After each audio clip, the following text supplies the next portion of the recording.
Programme news watch में नाज़रीन आपको खुशामदीद कहते हैं और प्रोग्राम के इस मरहले में हम बात करेंगे कि पंजाब भर में, पंजाब के 3 शहरों में मुत्तहिदा कौमी मूवमेंट के कन्वेंशन की तैयारियां अब अपने आखिरी मराहिल में हैं और मुत्तहिदा कौमी मूवमेंट के मुख्तलिफ रहनुमा लाहौर आते रहे हैं और अब आहिस्ता आहिस्ता यूँ लग रहा है जैसे तमाम के तमाम जो मुत्तहिदा कौमी मूवमेंट के सरकर्दा रहनुमा हैं वो लाहौर पहुँचने वाले हैं, क्योंकि अब कन्वेंशन के दरमियान एक ही दिन रह गया है और इतवार को ये कन्वेंशन होना है। कन्वेंशन के अगराज व मकासद और इसकी तैयारियों पर हम बात कर रहे हैं और हमें स्टूडियोज़ में ज्वाइन किया है मुत्तहिदा कौमी मूवमेंट के अहम रहनुमा, कराची के साबिक सिटी नाजिम और मुत्तहिदा कौमी मूवमेंट के राब्ता कमेटी के रुकन जनाब मुस्तफ़ा कमाल ने। बहुत बहुत शुक्रिया मुस्तफ़ा कमाल साहब, आपको खुशामदीद कहते हैं।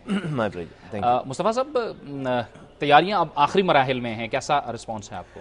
वेल, हम तैयारियां करते चले जा रहे हैं और वो तैयारियां जो है वो कम पड़ती चली जा रही हैं। वी नेवर एक्सपेक्टेड कि हमें पंजाब में इस तरह का रिस्पॉन्स मिलेगा। माशाल्लाह से जो साथियों ने वर्क किया है, जो पंजाब के हमारे वर्कर हैं जो चंद सालों से 2-3 सालों से काम कर रहे हैं, यहीं के रहने वाले बेस तमाम जोन से, हमारे 4 जोन्स काम कर रहे हैं, गुजरांवाला, लाहौर, मुल्तान और पिंडी। और पिंडी, मुल्तान और लाहौर में हम जलसा कर रहे हैं तमाम 3 जगहों पे। आपको पता है कि 3 बजे से लेकर 5 बजे की इसकी टाइमिंग है। तो ओवरवेलमिंग रिस्पॉन्स है और मैं आपको बता दूं कि सिर्फ चंद लोग कराची से आए हैं। फारूक भाई यहाँ पर हैं, फैसल सलवारी हैं यहाँ पर, डॉक्टर सगीर हैं और अभी मैं आया हूँ और 1-2 एक्स फॉर्मर MPs हैं। बाकी पूरी टीम जो है वो यहाँ पर, और अदरवाइज सिंध के अंदर तमाम लोग अभी मौजूद है। राब्ता कमेटी भी वहाँ मौजूद है, आधी से ज़्यादा राब्ता कमेटी वहाँ पे।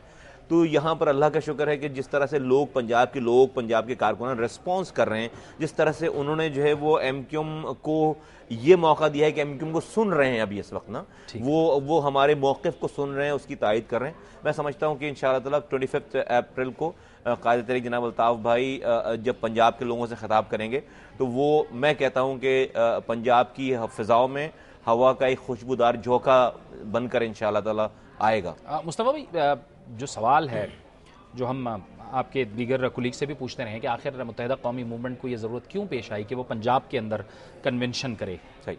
वेल, देखिए, मुत्तहिदा कौमी मूवमेंट 1997 के बाद जब महाजिर कौमी मूवमेंट से मुत्तहिदा कौमी मूवमेंट बनी तो कायद तहरीक अल्ताफ़ भाई का जब उन्होंने शुरू में APM से बनाई थी, फिर महाजिर कौमी मूवमेंट, उसी वक्त ये अंदाज़ा हो गया था। और आप 1991 की जो है वो मीनार पाकिस्तान की अल्ताफ़ भाई की तकरीर निकाल कर देखें तो उन्होंने पूरे पाकिस्तान की बात की और नौजवानों को मुखातिब करके कहा मीनार पाकिस्तान में कि तुम्हें ये जागीरदार, वडेरे, सरमायादार कुछ नहीं देंगे। तुम्हें अगर कुछ पाकिस्तान में करना है, अपने लिए, अपने मुस्तकबिल के लिए कुछ हासिल करना है, इस मुल्क के लिए कुछ करना है, तो तुम्हें अपने दरमियान से क़यादत निकालनी होगी। और अल्ताफ़ भाई ने सिर्फ उन लोगों को कहकर ही जो है वो अपनी बात को कॉन्ट्रडिक्ट नहीं किया, बल्कि उन्होंने ऐसा करके दिखाया। 27 साल हो गए MQM को अपनी इलेक्टोरल पॉलिटिक्स में। जाद भाई, 87 के इलेक्शन से लेकर 2008 तक MQM जो है वो 9 इलेक्शन पार्टिसिपेट कर चुकी है।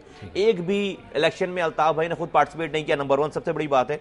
आज यहाँ पाकिस्तान में कोई छोटी पार्टी हो या बड़ी पार्टी, उसके लीडर जो है वो वज़ीर आज़म के या सदर के ओहदेदार हैं। हमारा लीडर जो है वो एक काउंसलर की सीट का भी उम्मीदवार नहीं है। फिर यहाँ पर कोई भी पार्टी है, वहाँ पर आपको रिश्तेदार मिलेंगे, उसको मामू, चचा, भतीजे, भाई, कज़न मिलेंगे, सारी पॉलिटिक्स चचा भतीजे मिलेंगे। हमारी पॉलिटिक्स में अल्ताफ़ भाई की MQM में एक आदमी भी अल्ताफ़ भाई का रिश्तेदार नहीं है। आपके सामने मैं बैठा हूँ, सिटी नाजिम, फॉर्मर गवर्नर सिंध बैठे हैं, हैदराबाद के नाजिम हैं, 25 MNAs हैं, 51 MPAs हैं, मिनिस्टर हैं फेडरल 2, 6 सेनेटर्स हैं, 12 हमारे पास प्रोविंशियल मिनिस्टर है। एक आदमी भी अल्ताफ़ भाई का रिश्तेदार, उनका कज़न, उनका मामू भतीजा नहीं है। तमाम कारकुनों के लिए सीट है। ये बेसिक फिलॉसफी है MQM की। और हमारे पास आज तो हम पंजाब में आ रहे हैं ना, आप चंद माह पहले या चंद साल पहले हमारे पास सिंधी स्पीकिंग सेनेटर्स हैं सर, हमारे पास पंजाबी स्पीकिंग सेनेटर हैं, कर्नल मशदी हैं हमारे पास जो हैं वो सेनेटर हैं, 8 पिछले 6 सालों से सेनेटर्स हैं। हमारे पास जो है वो पीरजादा साहब, वो पंजाबी स्पीकिंग सेनेटर्स। हमारे पास MNA हिंदू हैं और सिंधी स्पीकिंग MNAs हैं। हमारे पास बाजियाँ हैं MPs, हीर सो है हमारी ठट्टा से सिंधी कम्युनिटी से ताल्लुक़ रखने वाली जो है वो हमारी MP हैं। तो MQM is bouquet of all the flowers from different part. हमारे पास राब्ता कमेटी की जो डिसीजन मेकिंग है उसमें 2 अफराद हैं हमारे पास, यहाँ से इफ्तिखार रंधावा और डॉक्टर अली हसन। ये पंजाबी स्पीकिंग हमारे पंजाब से ताल्लुक़ रखने वाले राब्ता कमेटी, जो कि अल्ताफ़ भाई के पास एक पहला फोरम है, पूरा ये पॉलिसी मेकिंग इदारा है, वो उसमें जो है वो डिसीजन मेकिंग। मैं आज बना हूँ राब्ता कमेटी के मेंबर 2 महीने पहले। मुझसे पहले इफ्तिखार रंधावा और अली हसन, डॉक्टर अली हसन जो है वो मेरे जिम्मेदार थे और पंजाब से ताल्लुक़ रखने वाले। तो ये पूरी फिलॉसफी, एक बेसिक आइडिया है कि देखें हम किसी को इम्पोज नहीं करने जा रहे। हम तो पंजाब के लोगों को अल्ताफ भाई एक नॉक करके दरवाजा ये देने चाह रहे हैं कि देखो ये हमारा पैकेज है, ये हमारी फिलॉसफी। हम नहीं कह रहे कि कराची हैदराबाद से लाकर किसी को लाहौर के किसी गली से या मुल्तान की किसी गली से एमएनए एमपी बनाएंगे।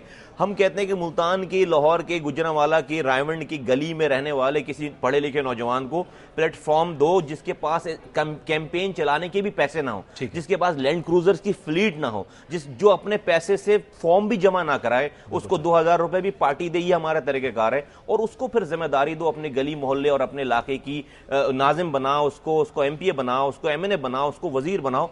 वही आपके मसाइल हल कर सकेगा जो उन मसाइल से जिसकी फैमिली, जिसके घर वाले गुजरते हैं। अच्छा, इसमें यह है कि जब मैं पहली 9-0 गया था तो मेरे लिए भी एक सरप्राइज था कि जब मैं उसके एक दफ्तर में गया पंजाबी पुख्तून इत्तेहाद में, तो वहाँ पश्तो स्पीकिंग लोग भी बैठे हुए थे और उन्होंने मुझे कहा था कि जावेद इकबाल से पखैर आले। तो बहरहाल ये एक अच्छी बात है कि आप सबको साथ लेकर चल रहे हैं। आप ये बताइए कि मौजूदा जो निज़ाम है, जो निज़ाम हुकूमत है या जमहूरियत है, जिसमें हमारे अवाम सियासी पार्टियों से, सियासी जमातों से, हुकूमतों से तवक्कुआत रखते हैं कि उनके मसाइल हल हों, आप क्या समझते हैं कि कितना एक गैप है हमारे अवाम और सियासी जमातों के अंदर? और एमक्यूएम एक सियासी कुव्वत है, अगर एमक्यूएम टेक ओवर करती है चीज़ों को और फ़र्ज़ किया अगर वो हुकूमत में आती है तो वो किस कदर उस खला को पुर कर सकती है?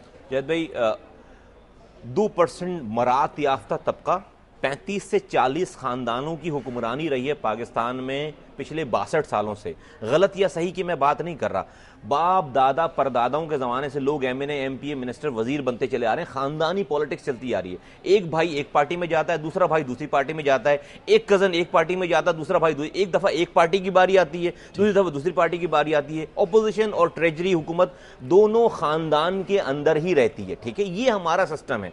अपने गांव गोठों में, अपनी कॉन्स्टिट्यूंसी में जो है वो एक प्राइमरी स्कूल नहीं खोलते 62 सालों से, लेकिन अपने बच्चों को लंदन और अमेरिका जरूर भेजते हैं आला तालीम हासिल करने के लिए। जब बाप पॉलिटिक्स में बूढ़ा हो जाता है तो बेटा आता है और उसकी जगह ले लेता है, फिर वो अपने बच्चों को भेजता है आला तालीम हासिल करने के लिए। फिर वो जब बूढ़ा होता है तो फिर वो ये सिस्टम रहा है पाकिस्तान का।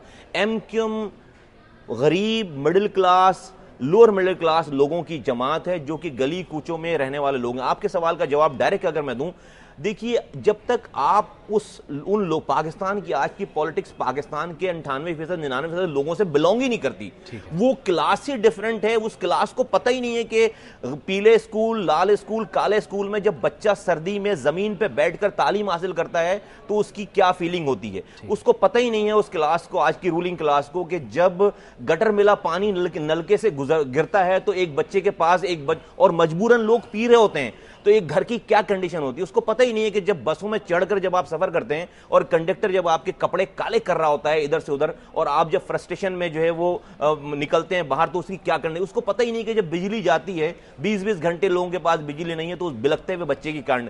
हम वो लोग हैं, एमक्यूएम वो लोग हैं जो इन तमाम सिस्टम से गुजर चुकी है। हम उसी गटर मिले, अगर किसी के, हमारे एमपीए के घर पे अगर कोई अलग से पानी नहीं आता, उसी लाइन से पानी आती। हम वो लोग हैं जो बसों में सफर कर चुके हैं। हम वो लोग हैं जो पीले स्कूल, काले स्कूल, लाल स्कूलों से निकले में। मेरे बाप के पास इतने पैसे, हमारे जो है वो वालदैन जो थे, जो भी हमारे एमएन एमपीएस हैं, उनके पास इतने पैसे नहीं थे कि जो ऑक्सफोर्ड में और जो है वो इधर उधर भेजते। हमने तालीम हासिल की, अच्छी तालीम हासिल की, लेकिन इस सिस्टम में रहते हुए। तो जो मेन फर्क है, हम अवाम के 99% लोगों के सिस्टम से बिलोंग करते हैं। अगर गलती भी करेंगे तो लोगों के गिरबान लोगों के हाथ हमारे गिरबानों तक जैसा पहुंच सकते हैं, लेकिन हम उन्हीं के दरमियान रहने वाले लोग हैं। और पार्टी का सिस्टम ऐसा है कि आपको सिर्फ एक मिसाल दूं, 2005 में 18 टाउन नाज़मीन थे कराची में। 18 टाउन्स में से 14 टाउन नाज़मीन एमक्यूएम के थे।